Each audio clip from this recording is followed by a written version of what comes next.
এই যে hi friends, welcome to my new blog. আশা করি সবাই খুব ভালো আছো। তো এটা হচ্ছে পৌষ সংক্রান্তির পরের দিন, পয়লা মাঘ। আমাদের বাড়িতে কড়াইশুঁটির কচুরি হয়। তো আমি কতগুলো কড়াইশুঁটি নিয়েছি, বা সেই কড়াইশুঁটির মধ্যে 5 থেকে 6টা কাঁচা লঙ্কা দিয়ে দিয়েছি, দিয়ে এবারে বাটবো। তো দেখো, এই কড়াইশুঁটির যে পুরটা করব তার মধ্যে আমি একটু ধনে পাতাগুলো দিয়ে দিচ্ছি। কড়াইশুঁটিটা আমি বাটলাম, সেইটা এবার কড়াইতে দিয়ে দিয়েছি। তো ওই পুরের মধ্যে আমি জিরে গুঁড়ো, ধনে গুঁড়ো, একটু লঙ্কা গুঁড়ো দিয়েছি। দিয়ে এবার পুরটা ততক্ষণই নাড়বো যতক্ষণ না পর্যন্ত একটু শুকনো হয়ে আসছে। আঁচ একদম কম করে নাড়বো, নালে কি হবে, তলাটা ধরে যাবে। পুরটা খানিকটা শুকিয়ে শুকিয়ে এসেছে। এবারে আমি পরিমাণ মতো নুন দিয়ে দেবো। নুন দিয়েও ভালো করে নেড়েচেড়ে একদম শুকিয়ে গেলে আমি এটাকে নামিয়ে নেবো। আর এদিকে দেখো, এই যে ছোট পুত্র কি করছে, কড়াইশুঁটির পুরটা করেছি সেটা গোল পাকাচ্ছে। এই যে তো দেখো, ছোট ছেলে এই যে কড়াইশুঁটির গোল গোলগুলো করে দিয়েছে, ছোট বড় করেছে, যাই হোক তো করেছে। এবার লেচিটাকে আমি ঠিক এইভাবে করে নেবো, ঘুরিয়ে ঘুরিয়ে। মাঝখানটা পাতলা করলে চলবে না, সাইডগুলো পাতলা করতে হবে, মাঝখানটা একটু মোটা থাকবে। এবারে একটা পুরের এই নিয়ে আমি এর মধ্যে দিয়ে দিলাম, দিয়ে এবার এরকমভাবে মুড়ে দেবো।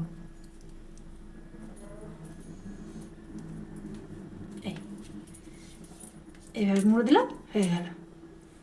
করে নেবো। এই যে সবগুলো বেলা হয়ে গেছে, এবারে ভেজে নেবো। তো ফ্রাই প্যানটার মধ্যে তেল গরম করে আমি একসঙ্গে তিনটে করে ভেজে নেবো। ফ্রাই প্যানটা বড়ো আছে, তো একসঙ্গে অনেকগুলো করেই ভাজা যাবে, তো 3টের বেশি আর দেবো না। তো দেখো, আমার ওগুলো ভাজা ভাজা হয়ে এসছে। আমি তেলটা ভালো করে ছেঁকে নিয়ে তারপরে আমি নামিয়ে নেবো। তো একটু ছোটো ছোটো করেই বেলা হয়েছে, বেশি বড় বড় করে বেলা হয়নি।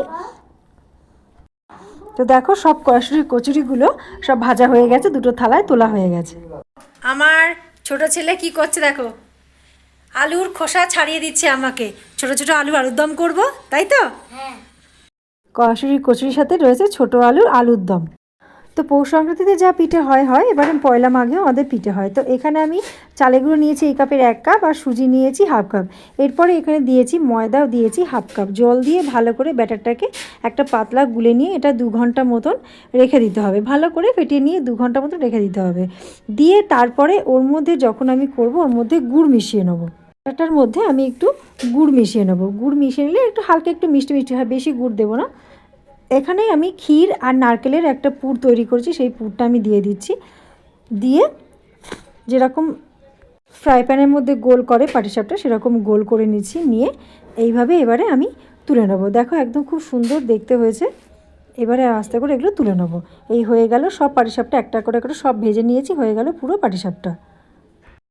আর করেছি দুধ পুলি। দেখো, পুলিগুলো একদম গোটা গোটা রয়েছে। তো যাই হোক, ভিডিওটা কেমন লাগলো অবশ্যই কমেন্ট করে জানাবে। আজকের মতন টাটা, বাই বাই। আবার আসছি নেক্সট কোনো ভিডিও নিয়ে।